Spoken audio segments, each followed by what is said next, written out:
Voilà, bonjour à toutes et à tous. Good afternoon, everybody. We have a minor problem with the electricity supply. Welcome to this roundtable on storage, the storage of renewable energy, a challenge in energy transition. What progress is being made? This challenge is linked to the electrification of our uses, heat pumps rather than fossil fuel boilers, electric cars rather than combustion engines. You need electricity for industry. And when you add everything up, the state thinks that the consumption of electricity will increase by more than 25% by 2050. No, in the next few years, by 2030. Storage is linked to the ramping up of wind and photovoltaic energy. And there again, the state by 2035 thinks that wind electricity we've multiplied by 2 and will reach 18 gigawatts of wind energy from the sea. Renewable energies are about 15% currently, but may amount to about 40% in the next 10 years. So for those who manage the grid, it's a major challenge. How can we maintain such a balance between supply of electricity and the demand of consumers? Well, we have flexibility in demand. That is the true and tried method of low-priced hours for households and high-demand hours. And then we have the issue of storage as well to smooth things out. We have some major programs for pumping or we have storage of water, which makes it possible to create hydroelectricity. And the topic for today is linked in part to the consumption of renewable energy. And here I'm referring to storage and batteries. The batteries of our electric cars are perceived as a way of storing electricity. We talk more and more about stationary batteries when they are directly linked to renewable electricity production units. We have a number of speakers who are in a rush to come up to the rostrum here, and we'll try and understand the various uses linked to storage and current technologies to meet demand. We'll talk about the energy, economic, industrial, and environmental challenges on the scale of France or a region, the Occitanie. And also, we'll get some concrete feedback. I suggest that there be 3 chapters in this roundtable. First of all, storage. What's the point? With what technologies today, and what are the prospects? We'll start with that, and I'd like to call on Pierre Sachet to join me up here at the rostrum. He is the storage expert for ADEME and the ecological transition.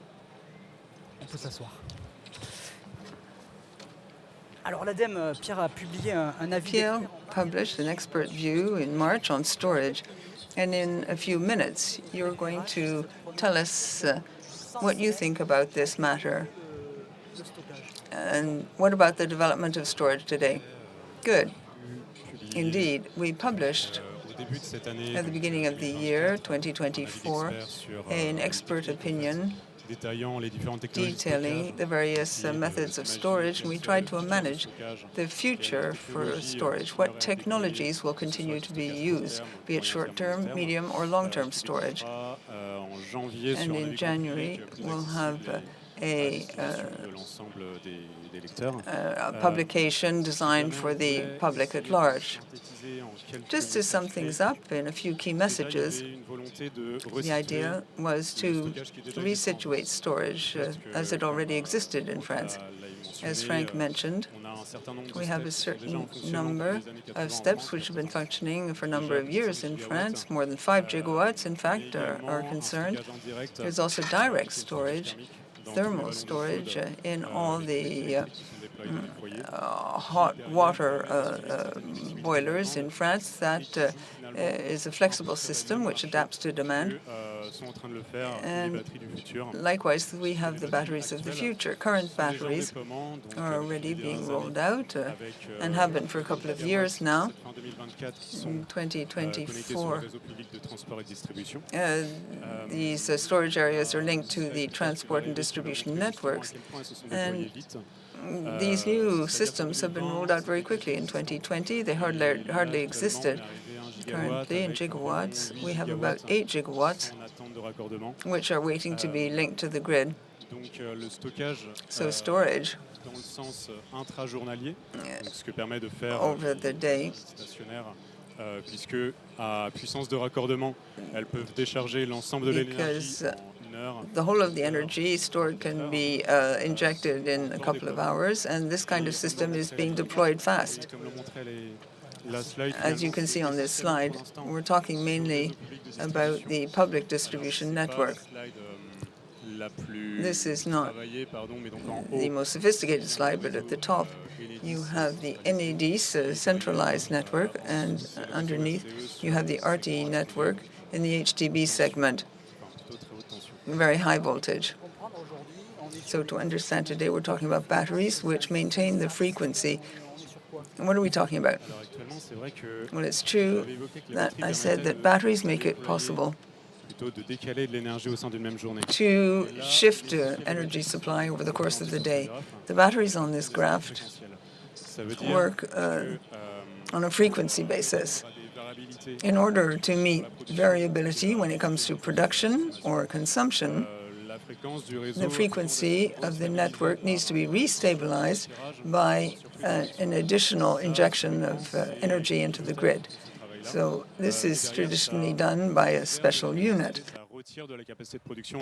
So sometimes energy is withdrawn for the system in order to establish a stable amount of energy. And batteries serve this purpose inter alia, particularly over the last 3 or 4 years. We're talking about the primary reserve, which was concerned. The secondary network is also concerned more and more by the batteries. But the pool, storage pool available is becoming saturated. So batteries now shift energy over the course of the day, drawing more on solar energy, for example, injecting it in the network at the end of the day. That is a worthwhile service because just look at the increase in negative hours. That was clear in 2024, for example. It was a big trough. And that's a real plus for batteries. However, one shouldn't forget that batteries are rolled out in this segment where people expect a lot of flexibility in demand. That's what we're trying to say in very clear terms about in our opinion on storage.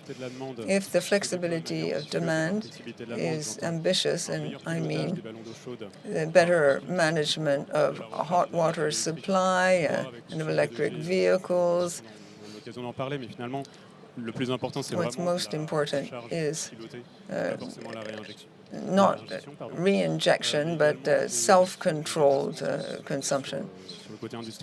On the industrial side, or when it comes to heating and air conditioning, there the batteries are useful because, or they're less useful because they store energy and even out the supply over the course of the day.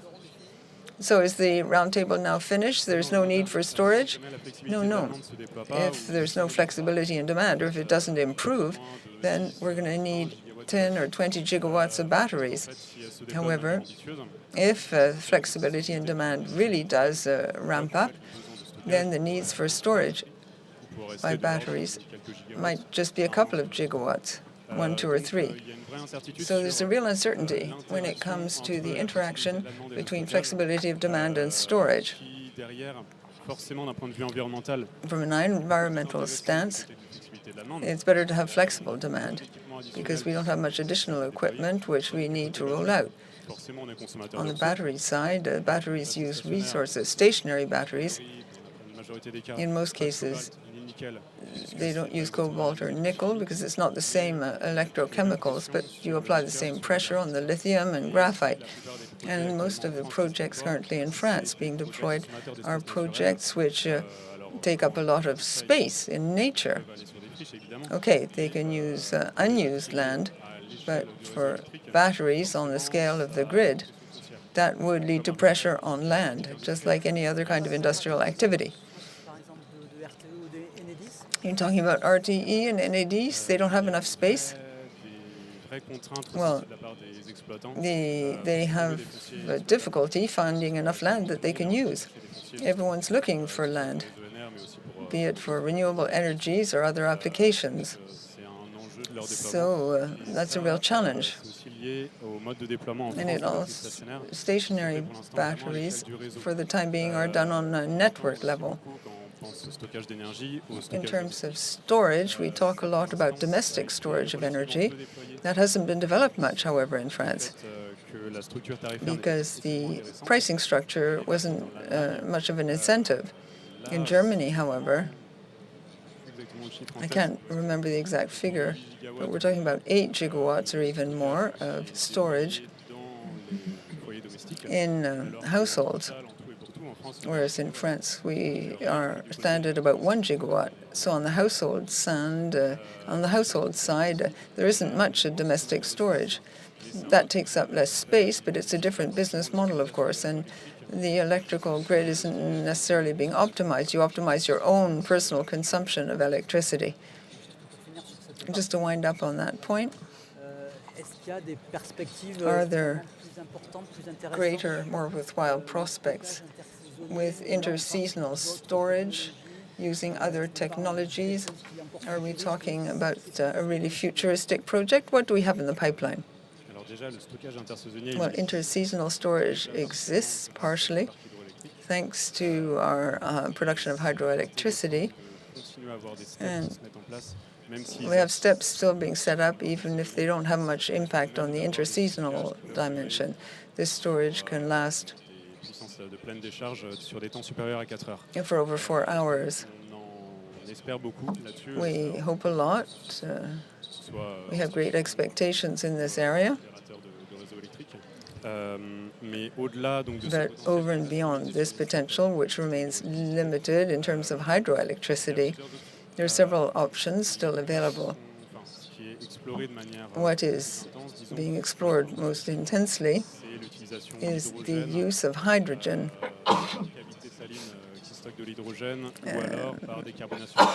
or a decarbonation of methane through methanization. I don't want to delve into this in detail because it's not really the topic under discussion today.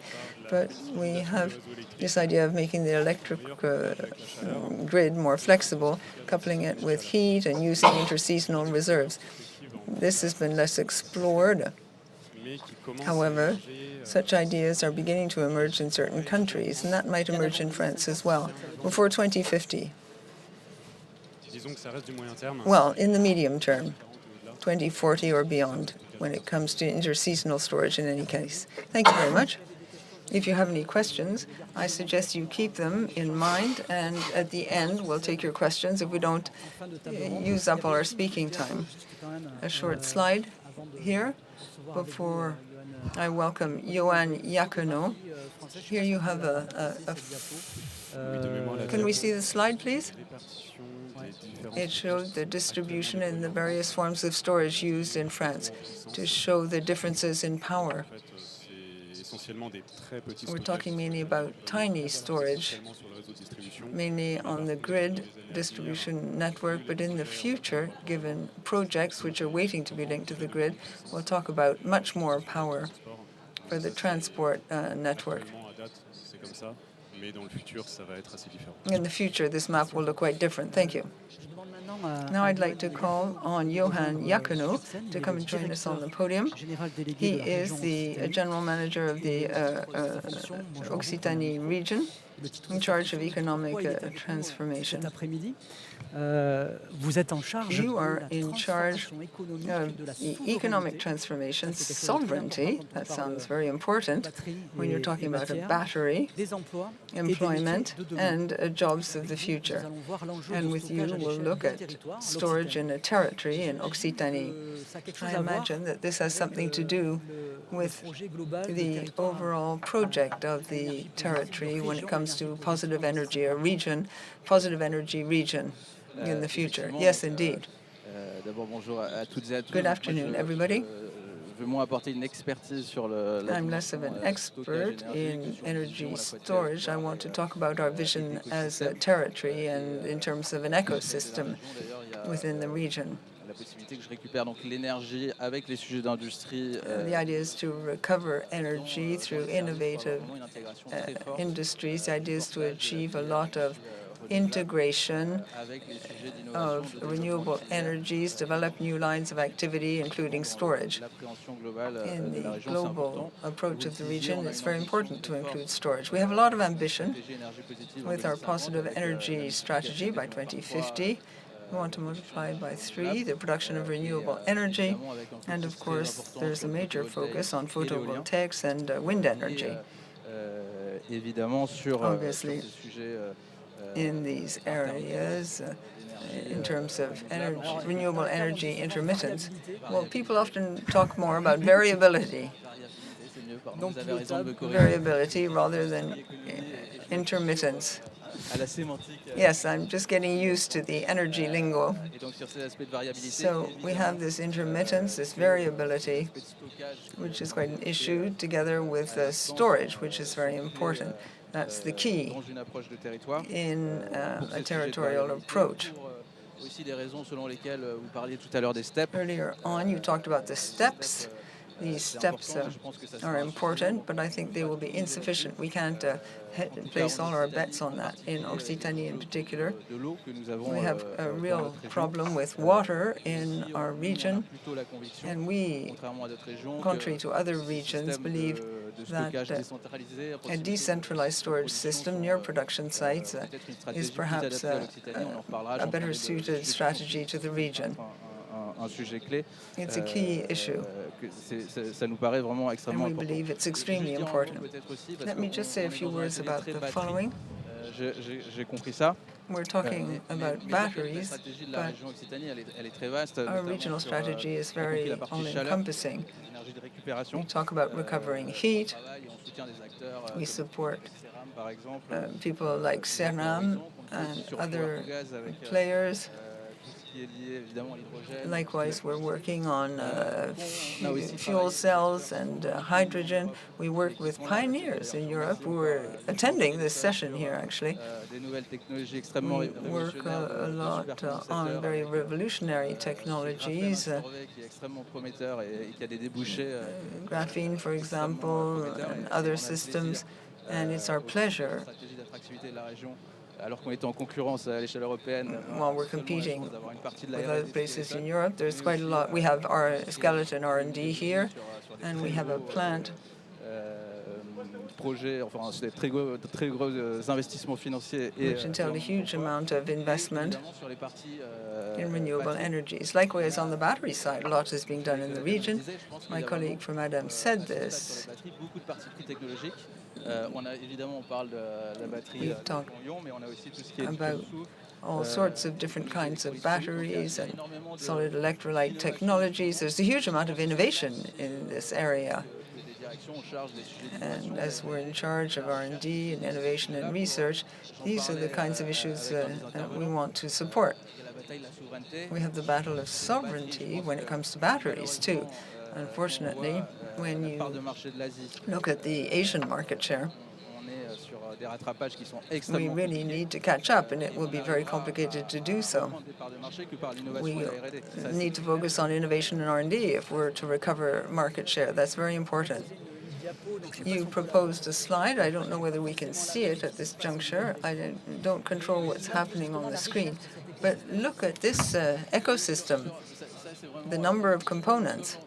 It's a very rich ecosystem. In Occitanie, we believe that we need to structure this ecosystem based on energy storage.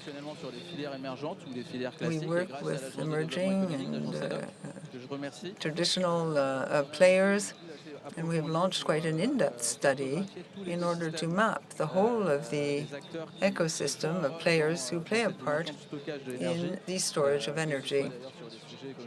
As I said earlier on, I'm referring to power to gas and batteries, the steps when it comes to the mechanical side.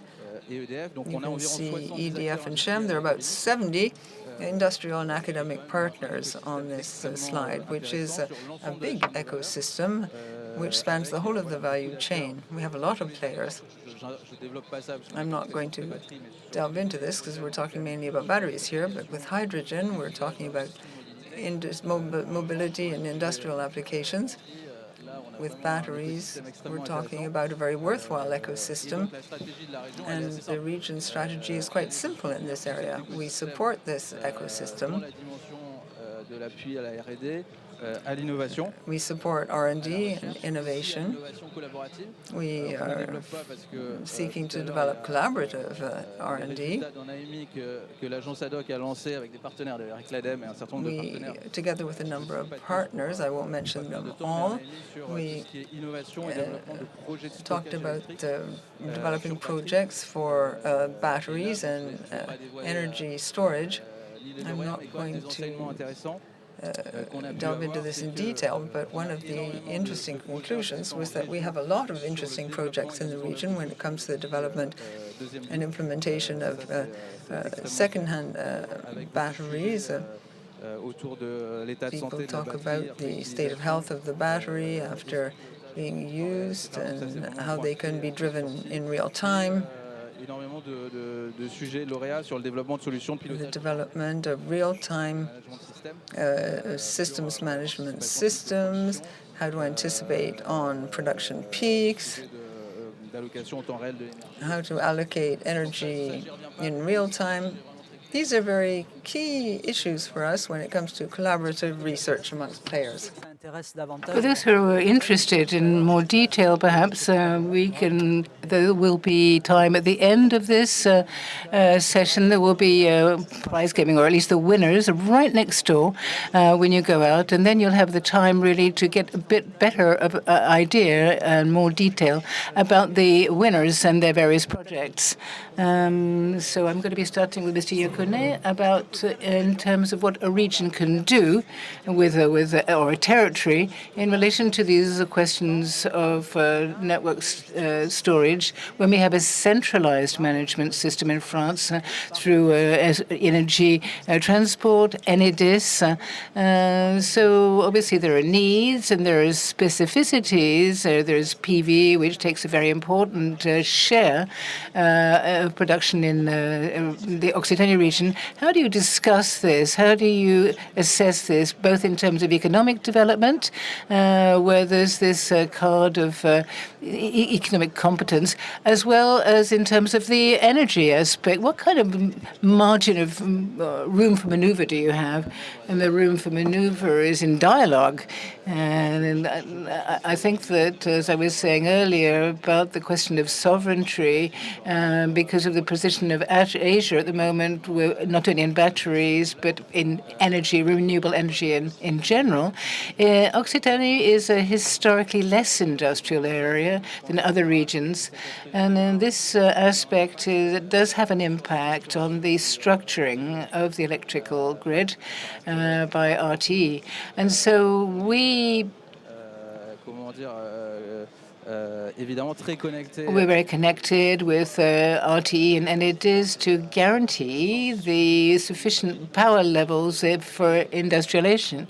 And given everything that we've said in terms of the increase in demand for the electrification of usage, obviously the subject of storage becomes more important in terms of the overall steering of the network and has an added value, or in self-consumption cases, which are important and interesting. Nevertheless, I have very little very few examples to date, particularly of economic groups where we are dealing with this subject. We have a number of experiments. The ON group has carried out some experiments in the region, but I think that this is something that needs to be developed. But both sides, there's no opposition between them. I think they're very complementary, and storage does add to the network. But I think my fellow speaker is better qualified than I am. No, absolutely complementary. It is true that earlier we were talking about the questions related to the development of batteries, service systems, and the gap in terms of supply and demand. And this was a centralized reflection process. When we have batteries, for example, it's more related to local management, and then, as the name implies, it's linked to the locality. But the work carried out by two entities of the Energy Regulation Commission is tending to favor taking into account the local context for better storage in the network, particularly by encouraging the storers to inject the local pocket. We call it a pocket. And in the case of saturated consumption, and so that we're able to extract when there's a saturation of production. And in this case, on a local basis of deploying renewable energies, storage can really have a part to play. Are there any plans today when there's a new RTE substation, for example, in terms of land availability? Is there a dedicated space or reserved space for storage? No, but on the other hand, we're beginning to see specific calls for proposal for land or storage space for dedicated zones. But we're not yet in a situation which is as organized as the three ONR. Thank you both. So now I'm going to ask Bruno Boutet, Khalid Radwan, and Julian Zingle to come up to join us. Each of you has a mic for the second part of this roundtable on the advances in stationary storage. Welcome to the three of you. I'll be introducing individually, starting with you, Julian Zingle. Thank you very much for coming here, just to Montpellier, especially for this roundtable from Berlin. You're the sales director of Skeleton, the company which Johan presented earlier. You are for the energy production and network section. This is a company whose headquarters is in Estonia, but its site is in Germany, which is your home country. So there will be a translation from English to French from the translation booth. So you're here in Occitanie. Skeleton is what, correct me if I'm wrong, 300 employees today, an activity based on the technologies of storage related to mobility, particularly the storage of braking energy and with pitch control, which when we're dealing with wind turbines, this is another subject which is of interest. And this brings you to this segment of stationary storage. So could you tell us a little bit how you came about to come to this area? Is this a new area? Is it different? And then we can perhaps look at the various technology in terms of usage. Yes, definitely. First of all, thanks so much for having me here. I speak in English, I hope that's okay. But yeah, how did we come to that? So, yes, you're right, mobility is a big sector of us, but we are also in the stationary storage very, very active since many, many years.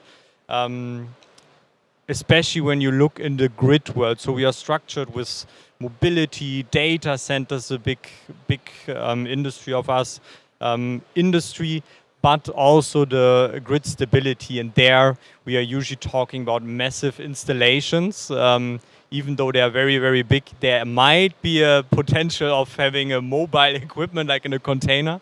But generally, we are talking about stationary storage on a very large scale, high power, very little energy to stabilize the grid, so providing virtual inertia. And how we are doing it, we are usually coming from the application. So starting really with a demand, customer demand, looking at the application, and from there building the system, which then system integrator, high voltage integrators are installing in the grid, for example, or when we're talking about data center, you would approach then big data center customers. Ouais. Ça, vous avez une diapo, justement, vous avez une... I think you had a slide to show us Yes. about the usages. Just to come back to the previous point, this is, without going into the technical details, what's the principle behind of this type of storage? Yeah.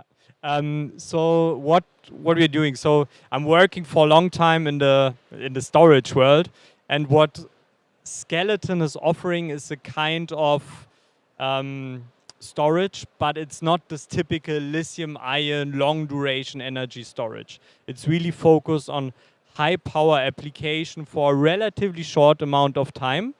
And what you see here is just the principle. So you have, as always, a kind of raw materials. The upside is we are not using any rare materials, so the concept of recycling is also much more environmental friendly. C'est quoi concrètement? C'est quoi? What's concretely? In concrete terms, what is it? What do you mean by this? It's two activated carbon, and we have a very special, where we own the IP, curved graphene, which is a special synthesis coming out with great characteristics. Donc avec le graphène. Ouais. Ok. Yeah. Donc vous disiez justement... So you were saying, so if we move on to the next question, which is how, in terms of when it's on the grid, for example, how do you approach this question in terms of the type of material? So when you are talking about integration to the grid, there are several applications. You can look after wind pitch control in wind turbines, e-statcom when we are talking about providing virtual inertia to the grid, since we see on the markets the reduction of gas turbines, rotating equipment, and high installation of photovoltaics and wind, which increases the instability and in the grid because it's less reliable, but you somehow need to flatten the peaks. And that is what the supercapacitor can do.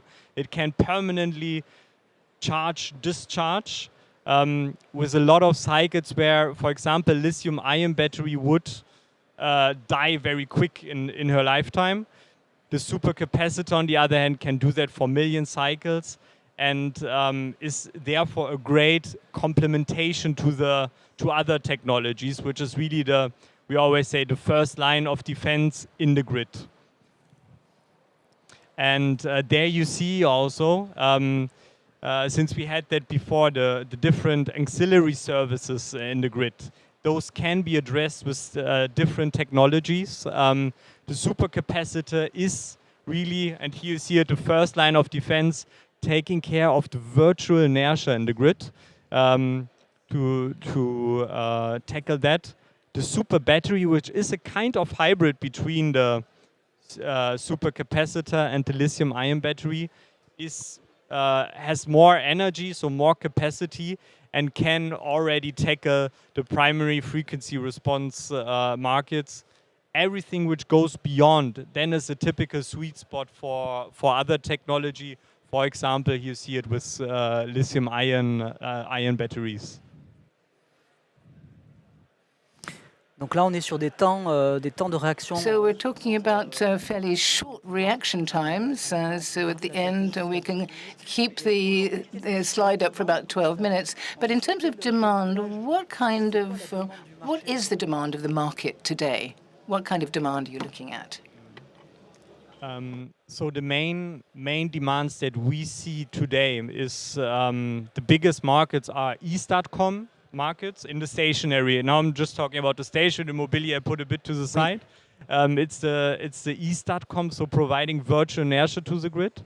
The German market is at the moment a kind of test laboratory for the world, where a lot of countries are looking at, because all the big TSOs took the decision to install e-Statcoms, and other countries are observing the German market.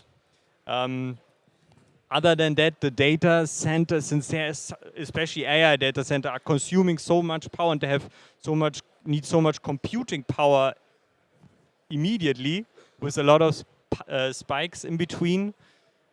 The supercapacitor is also able to handle all those fluctuations of the computing unit and to cut it down, where again other technology would have a tremendous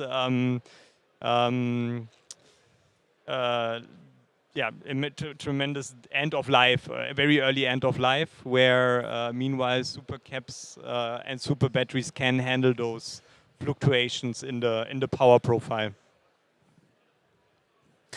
Alors, question pour vous et aussi pour Yann. Question for you as well as for Yann Iacono. So Skeleton is setting up in Occitanie with a super battery plant. This is ultra-fast recharging of vehicles, if I've understood rightly. 500 million euros investment, 300 jobs between now and the next 5 years. How did this encounter take place between you and the region? And if at EnerGaïa, for example, we're looking at renewable energies here, and is there what's the result of this whole question of variable renewable energies? How does that relate to the kind of applications that you have over a longer period of time? I'm going to answer the first part of the question, in fact, and then I'll let Skeleton answer the second part. In terms of how this came about, well, clearly, like all the main subjects of reindustrialization and international competition, these are files that are dealt with by Business France, and then all the French regions with ecosystems and join in to the competition. What came into play here in terms of these three aspects was to have our ecosystem in terms of energy, but also the potential for the ecosystem for the aeronautical space and aeronautical industry. That was important for us as well. The second aspect was the force of our research in the region. Skeleton has very strong partnerships with the Cerimat, all to do with R&D in France, with Sebadec, for instance, next to Toulouse. And then it was the strategy which was carried out by Carol Delga, saying that it was important to maintain the non-risk land availability to receive. It's not a gigafactory, but it's certainly a mega factory. And so this was important for employment as well. So this was risk land in a sense, because, and in this case, we're going to be providing this land. We're working in projects of 600 million euros, and our sovereign fund is committed up to 10 million euros. So these are subjects which are not everyday subjects, but we're very pleased with with the result. There was a lot of competition at European level, and we're sure that this is going to be able to add a lot to our ecosystem and to our sector in Occitanie. Julien, just to come back to this question, obviously time is passing. Can we hope to see positive outcomes for renewable energies and storage in this region as a result of your work? I'm pretty sure about that, especially when you think about connection between renewables and even short-term storage. There is a high potential when you're talking about short-term arbitrage, like when you're trading 15 minutes arbitragization, which makes it, due to the high cycles, you can charge, discharge very often on the market, which has a high benefit here on for the renewables, and the combination of the renewable asset with the high power, very high cycle device provides also then a unique chance to participate in the auxiliary service market with the storage device. Merci Julian. Thank you very much, Julian. So we're going to be, keep your questions in mind. We're going to be moving forward now with Radwan, Khalid Radwan. You're involved in EDF technologies and 100% owned, government owned. So I don't know whether this is very clear in the public's mind, but 15 gigawatts installed in the world, 5,000 jobs.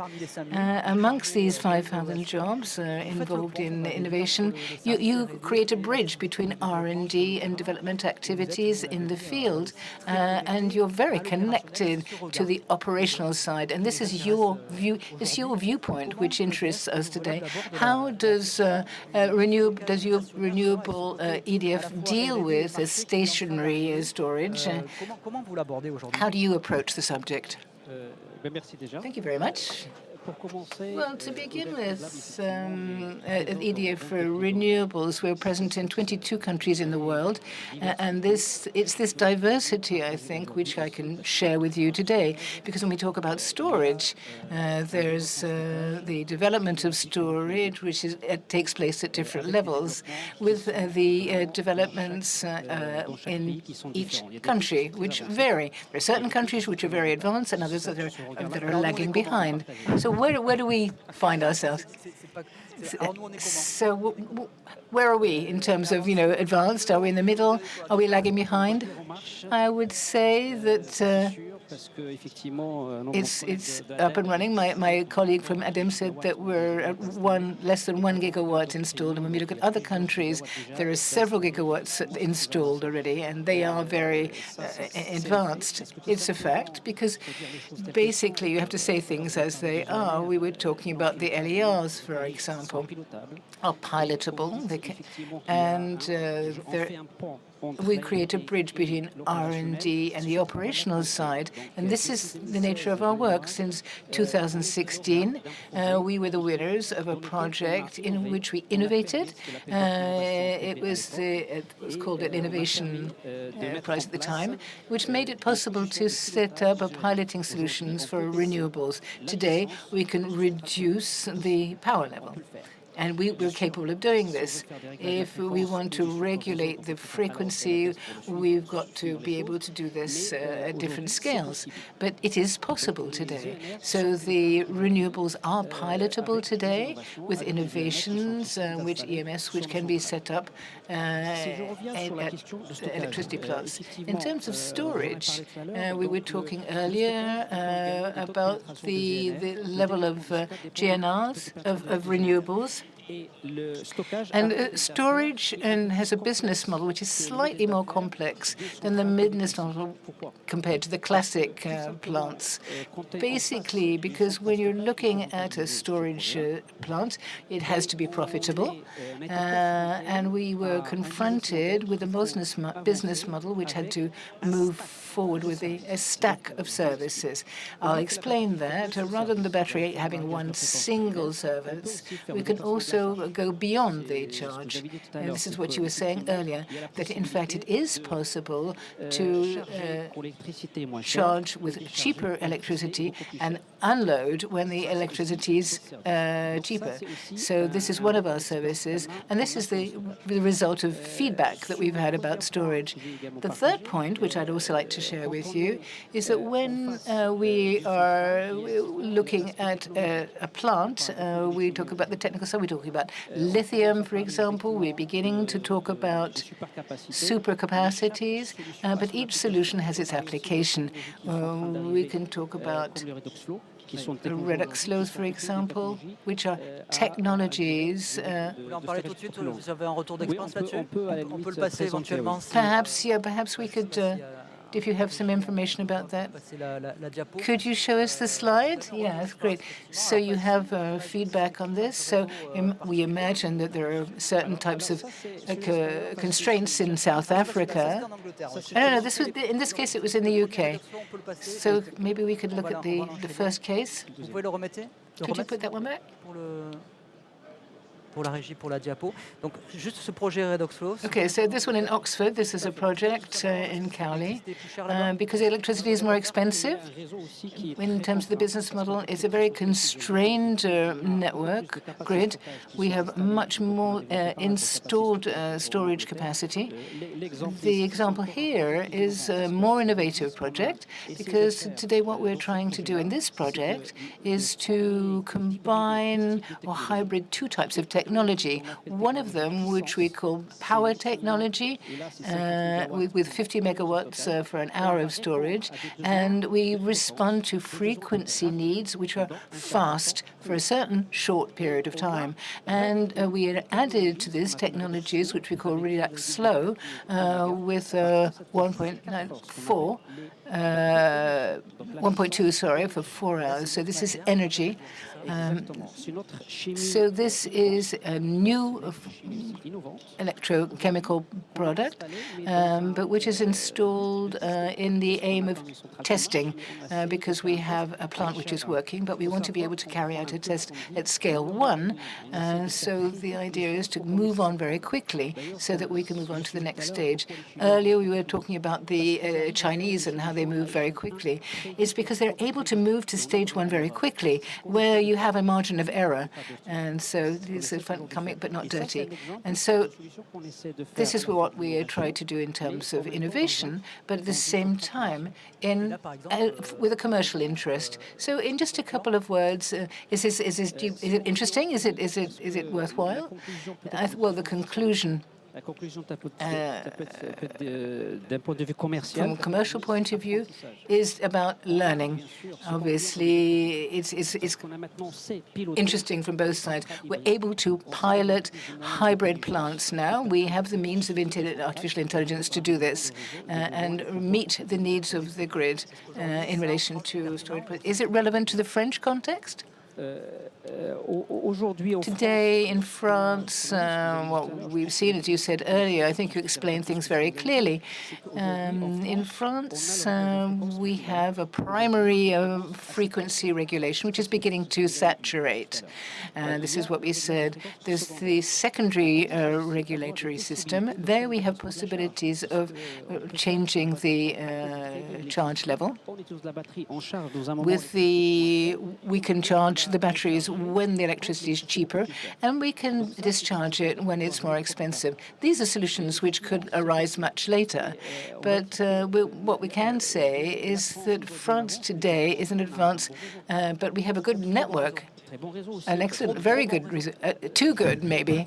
No, not too good, but it's very good. Nobody's perfect, but we're able to improve things. With the renewable penetration is going to push us.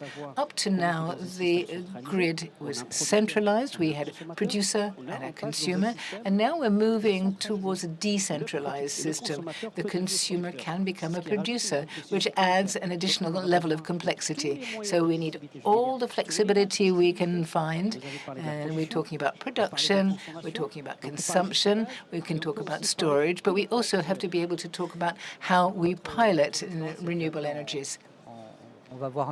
So we're going to be looking at another interesting application here through recycling.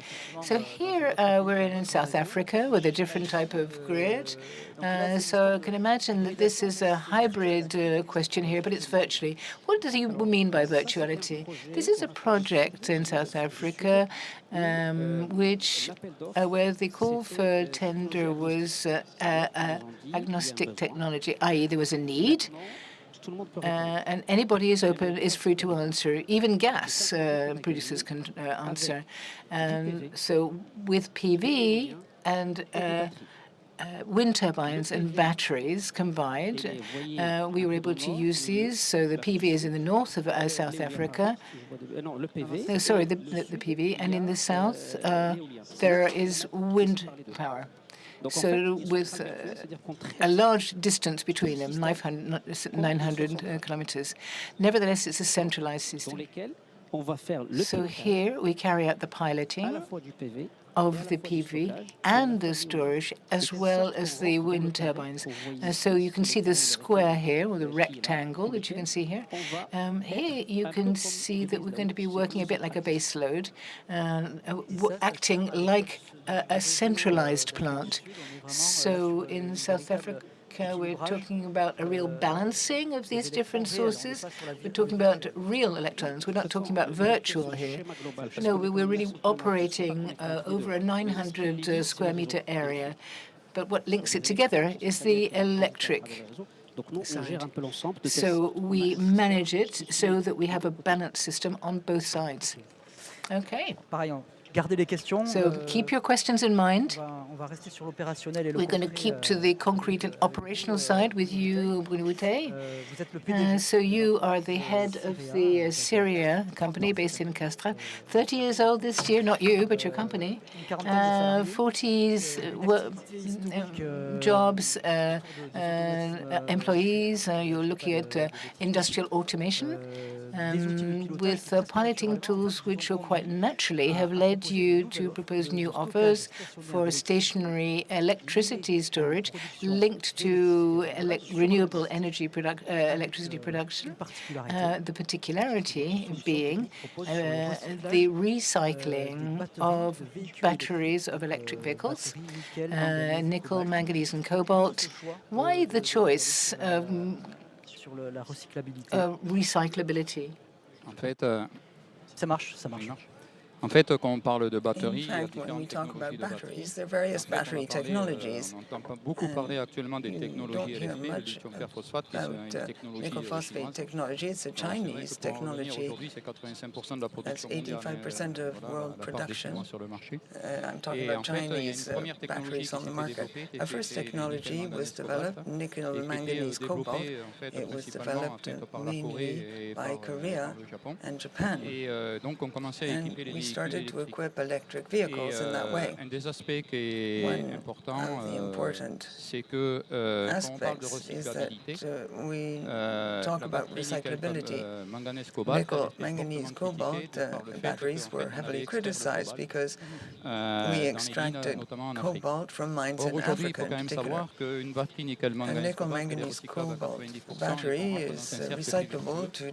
to the tune of Donc, 90 qui permet degrees, à so it's a partir virtuous de circle. batteries usagées de You reproduire de can la batterie. use old Ça sera batteries to beaucoup plus make new complexe ones. sur la batterie LFP parce It's qu'en fait, si more on regarde en Europe complex with aujourd'hui, on a des LFP filières de batteries because recyclage pour le in NMC. Europe we have Pour le NMC moment, on n'a toujours pas pour le LFP recycling et units, pourtant, but on est en not train for de déverser LFP. en Europe And un yet flot in continu de Europe we have a batteries LFP. continuous Voilà, donc arrival avec ce LFP sujet-là. batteries, so we'll have to evolve D'autre in that part, nous, en respect. fait, il faut quand même considérer que la We batterie, need c'est to pas un panneau, remember c'est that quelque a chose, c'est un équipement battery qui est sensible. is a Et nous, qui avons sensitive plutôt piece une of vocation, en equipment. fait, d'entreprise, petite entreprise, mais We are a technologique, small c'est qu'en technological fait, on company veut quand même and we s'assurer de la want to sécurité de la batterie. ensure that the Et battery is safe.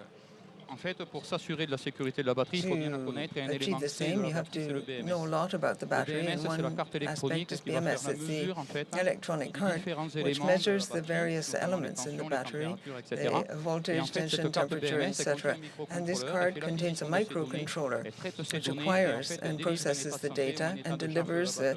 the status On peut of se the dire que si la battery. fiabilité If the de cette reliability mesure, of elle n'est this pas bonne, c'est un measurement is équipement not good, sensible, on connaît we're talking about a les risques sensitive qui piece sont of liés en fait equipment. à des causes, enfin, des origines d'incendie, par exemple, avec des For batteries. example, Si cette batteries mesure, have elle est pas created fiable, fires, so if forcément, this on multiplie le measurement risque. isn't Ça, reliable, nous, you à notre multiply the niveau, ça nous risks. semblait inconcevable. So we thought Et this donc, was en fait, on voulait inconceivable. s'assurer de la We maîtrise de la wanted to batterie. Donc, il ensure nous that fallait the trouver battery was fully des mastered. fournisseurs qui étaient en We mesure looked de for nous fournir suppliers who des could cellules give us sur cells lesquelles, en fait, on pouvait avoir where une connaissance we fine de l'électrochimie. knew all about the Et sur lequel on electrochemical pouvait associer aspect of notre things, BMS. and we could Et add our là-dessus, il faudrait BMS. rajouter un troisième élément qui est Third clé, point, c'est le pilotage. which Parce que c'est en is fonction de la connaissance de l'état de santé de la batterie et de l'état de charge using of que the le MS, en battery. fait, il peut piloter You correctement la need batterie et to assurer sa use the sécurité. battery properly and in a safe way, but to do so you have to be abreast of all the parameters. No, that's not what I wanted to show you. This is something which you do. This has been assembled to give you an idea. What's the power, what's the application? Donc là, en fait, je pense que là, on est à peu près sur 700 kWh de stockage. 700 kilowatt-hour of storage. Each element you see is worth 10 kilowatt-hours. It's cabled in the form of a string. Nominal voltage 65. So if they're all connected, there's 7 or 8 connected. So we're talking about a voltage of about 1,000. Donc là, en fait, nous, on travaille quand même sur des puissances, with powers, on va dire, pour les initiés de 0,5C. 0.5C, that means that for 100 kilowatt-hours, we're going to withdraw at least 500 kilowatts. Et donc, en fait, and we preserve the lifespan of these batteries. So this is a good solution which is designed for self-consumption within a given group or community. We started to work in isolated sites in order to have several sources of energy linked to the grid. Is that what it is? Isolated sites in terms of the grid. These are sites which weren't connected to the grid. And to guarantee 24-hour feeding of the grid, we wanted to link all this up. And when it comes to the supply of energy, we needed to integrate all these batteries. So we have this application. You can see this is for collective use. The idea is to use the energy produced locally and to consume it locally.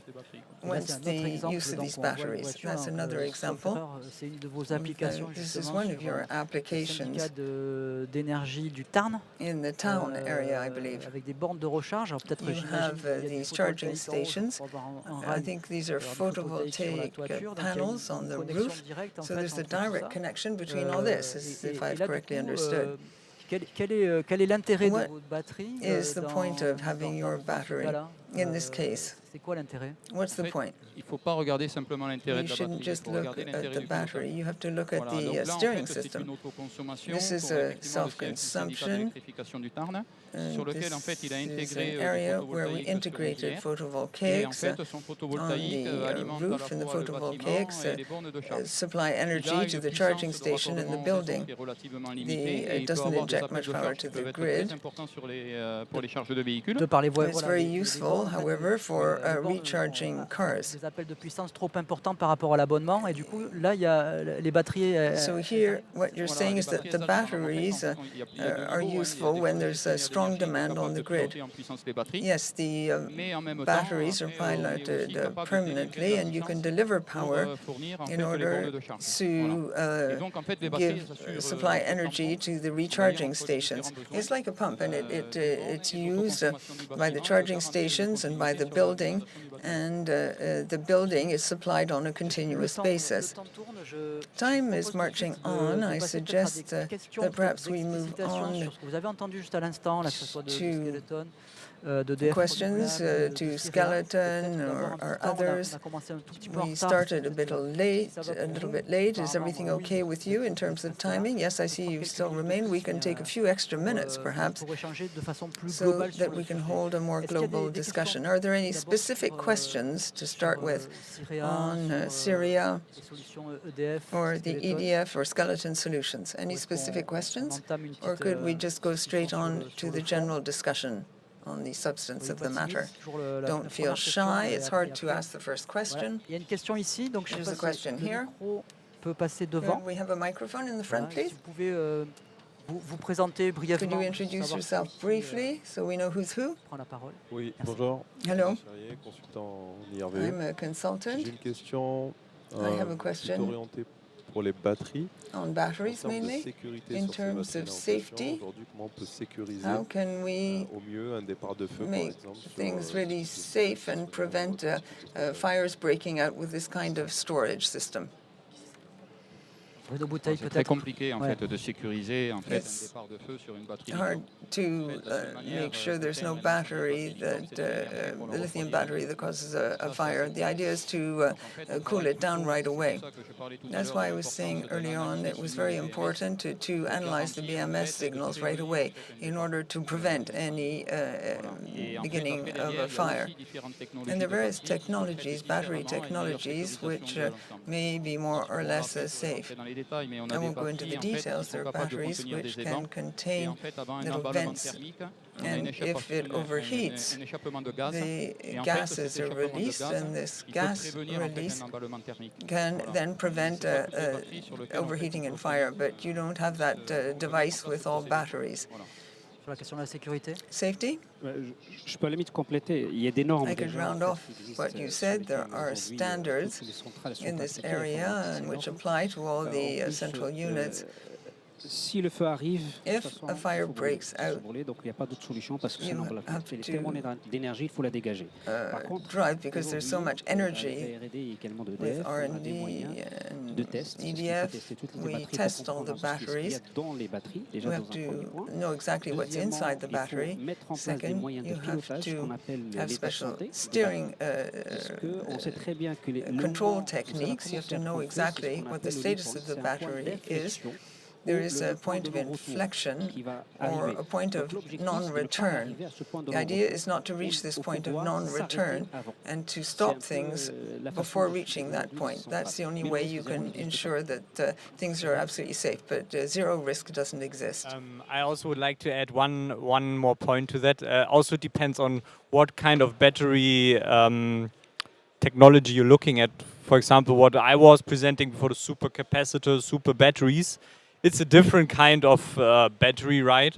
Or condensator, and there you don't have thermal runaway. So, for example, you could just place it in a hall, so without any fear of thermal runaway, which is actually one of our core benefits as well when you're talking about those kinds of technologies compared to others, even though it's usually complementary and not a full replacement of the technology. Merci. On prend une autre Thank you. question. We'll take one more question. Oui, là-bas. Si vous pouvez vous manifester même avant, on va en prendre 2-3. Avant de Are there any other questions? Maybe we'll take 2 or 3. I'm also a consultant, renewable energy projects. You were saying earlier on that the recycling of NMC exists in Europe. The other recycling system doesn't exist yet in Europe, but will we in the future be able to recycle NFD batteries? Yes. With LFP, things are indeed becoming organized, but currently, well, it's not my core business. A colleague works more on this than I do. This is more customary than NMC, so there is a technological uncertainty in the area. Iron phosphate, per se, is not really the kind of thing you recycle. With recycled lithium standards for recycling lithium in batteries, there will speed up the recycling capabilities for LFP for the lithium side of things. For the iron phosphate, I'm not quite sure. So it's a bit like photovoltaics in general and their recycling. It's only worthwhile when you have a given volume with the regulations that enforce recycling. Some critical materials like silver in photovoltaics, and that spurs recycling. If there is no economic benefit, and if there is no regulatory obligation, then this is something we haven't done much about. I have another point on recycling. Currently, when we want to if you want to recycle an LFP battery, the cost is 30 to 35 euros a kilo, whereas with an NMC battery, it's 5 or 6 times less, because an NMC battery affords a reuse of certain components that other batteries do not. Thank you. Any other questions? I see no further questions. Ah, yes, one last one, and one more here. Oui, il y en a une là, et on peut déjà préparer le micro pour la personne qui est à l'autre bout. Comme ça, on ne perd pas de temps. Ouais, bonjour. Hello, Oui, c'est bon. Oui, vous m'entendez? Bonjour, Eric Notes, consultant. I am a consultant for battery security and recycling. I have a question Plus particulièrement sur le maillage about de batteries qu'a présenté notre ami. the network of batteries discussed by our friend from ADEM. I'd like your opinion about a comment Il y a 2 ans, that the IPPC made a couple of years ago. il devait avoir un maillage local beaucoup plus dense. They said we need to have a much more dense network, and even if there's great efficacy when it comes to flexibility, we need to have the equivalent of 1 mega for 10,000 inhabitants in a place like France. Do you have any comment on this remark? Any comment on the kind of market for batteries this would lead to when it comes to grid management and safety? Donc 1 méga pour 10 000 habitants. 1 mega for 10,000 inhabitants, that's 6 giga for France. Alors, je ne sais pas comment a été fait ce I don't know how this calculation was made. Sorry, I'm not familiar with it. I just know J'ai essayé de l'exprimer. Il y a une forte relation that avec there's a strong les comportements des link. usagers. You have the behavior of users, which will no doubt evolve in the years to come, and that will provide for more flexibility. Plus dynamique que ce qui est fait actuellement. It should be more dynamic than now because there will be cheaper hours and more expensive hours. But we compare with what's being done in other European countries. We have a system which protects the consumers a lot. And this is really worthwhile in France for many different reasons. There isn't much flexibility, however, to take account of the volatility of prices in order to influence more actively the behavior of consumers. And that is what generates a greater or lesser need for batteries. Now, when it comes to the actual density of the network or grid, that's a real issue we are wondering about in ADEM. Is it good to have lots of decentralized batteries compared with a big scale, a 50 megawatt site? The performance there is better, Mais par contre, qui ont une but foncière, they take up a lot of land. peut-être ne peuvent pas faire And certains types de services maybe qui that sur le réseau. doesn't make it possible to offer certain services you have on the low voltage network. And some technological developers focus on that point. So we haven't yet reached a conclusion because we don't know what ADEM really thinks. Likewise, grid managers. Dès lors que les congestions locales se If there's local congestion, then why not? That's what we said. That's why we said it's good to have a large number of sites. ça peut être moins coûteux en It may be less costly in time and money, depending on the case. Alors, pendant qu'on va donner le micro à We'll give the microphone for the last question. Moi, j'en avais une, j'en profite. I have a question myself. Peut-être c'est un débat qu'on n'aura pas le temps d'avoir ici, mais l'ADEME, effectivement, ADEM dans with cette- RTE in this opinion, or ADEM in the opinion, together with RTE, ADEM has a fairly nuanced position on stationary batteries for the time being in terms of flexibility. Et j'ai cru comprendre que I think I understood that we could go quite far in the development of photovoltaics, because this is a topic that interests us here in EnerGaïa. sans avoir recours We could go quite far without having recourse to storage. j'avais lu I read we could go up to about 80% pour l'éolien ou le photovoltaïque. for photovoltaics and wind energy. Est-ce que j'ai bien compris? Have I correctly understood the situation? on essaye de prioriser Well, what we try to give priority de l'optimisation to optimizing que these forcément environments. développer plus de The idea is batteries to dans un develop monde, on va more quand même mettre batteries. plusieurs térawattheures de batteries en We'll France. have several terawatt hours of batteries on the roads in France. Et encore des dizaines de gigawattheures dans les maisons ou We sur have des sites homes which will benefit perhaps from future sources of energy. We have pour le déploiement de la filière stockage électrique. I think we have to be careful about non-priority areas when it comes to developing this area in France. As to services rendered the grid, these services are huge, and this will be necessary to a certain degree, therefore. I'm not against the development of storage, quite the contrary. But we should try to do this in a reasonable manner with a clear blueprint and taking into consideration the other forms of flexibility. Storage is meaningful because it gives flexibility. We talk about a flexibility, a set of sources of flexibility. Perhaps we shouldn't focus only on battery storage. We need more flexibility, so let's try to achieve less impact on the environment and do what the CRE did recently.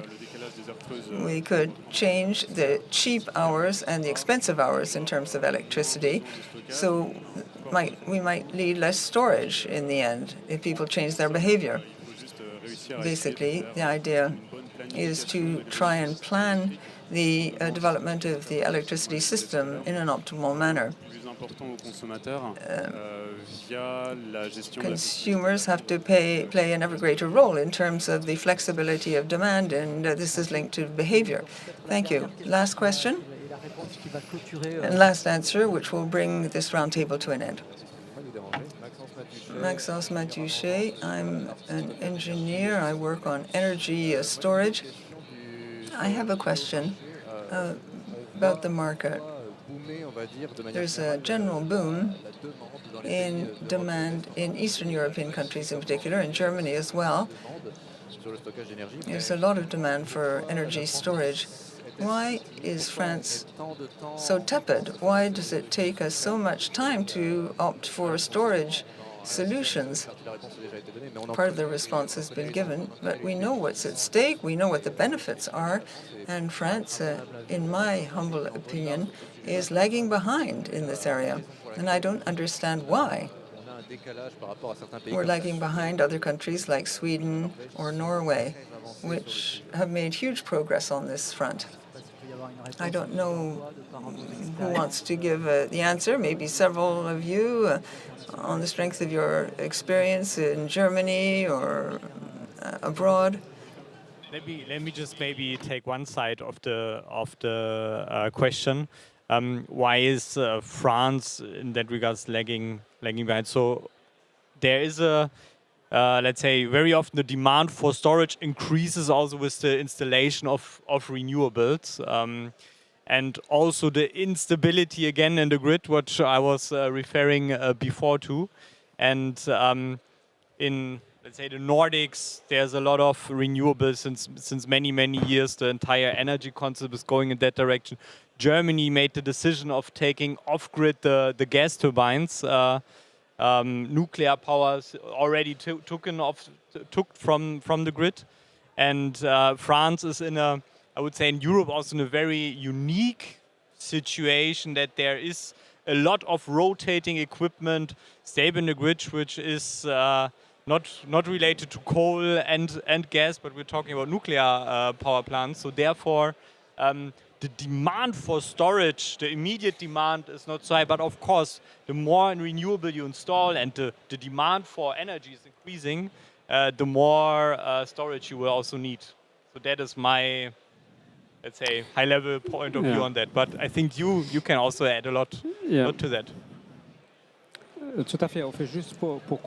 Just to round off what you said, if I compare France and Germany, France 2023 plus 15% production of renewables in the complete system. Whereas Germany was plus 31%. So the penetration rate is not the same. That's the first point. Second point, in France, as we were saying earlier on, we have quite a reliable network, a grid that's interconnected, and we're very fortunate because we also have nuclear power and hydroelectricity, and that provides a lot of flexibility. That's important to bear in mind when it comes to this issue. There has to be a need to develop things, and the need is less acute in France than in Germany, for example. Okay, to wind up, just very quickly, in terms of what the person from EDF has just said, the price volatility is much lower in France than in other countries because of all the reasons we just mentioned, and that's why storage has not found its business model in certain segments, up until now at least.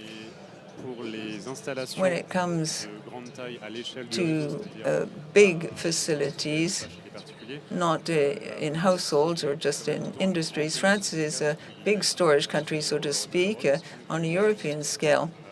La Grande-Bretagne, It's just Great Britain and Germany, I think. But otherwise, I think that France is the country with the most storage à l'échelle d'un mégawatt. at the scale of a megawatt. Marché, en effet, la And then on the other markets, France is very much in the rear. Thank you very much. You can come and see our speakers later on if you have any further questions. You might care to come to the stands, to the booths for the awards granted by the region. And I think Syria will be there, is one of the award winners. And thank you very much for your presence, and have a very enjoyable evening.